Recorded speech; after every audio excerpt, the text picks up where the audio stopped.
first best friend was a six string. Took him with me everywhere I go. Dames en here, When I was 18, nou as Doan die blond en blou oë van die love stories is, dan is Sandra die tol daar en handsome. Ek dink, tussen Doan en Sandra verloor ons skool die mooiste twee seuns in die skool. Wat my wel dwars in die krop steek, is hoe iemand so mooi soos Andrei, met so 'n mooi naam soos Andrei, as Koekie kan opeindig.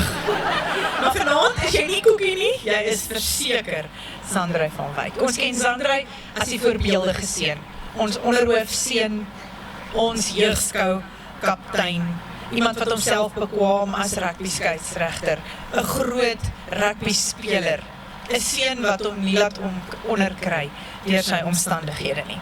Maar dis al wat ons almal weet.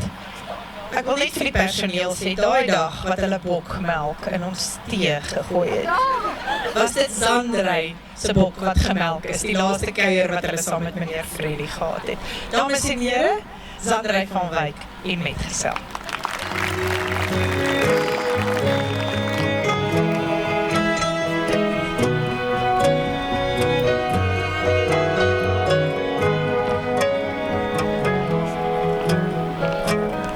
First best friend was a six string.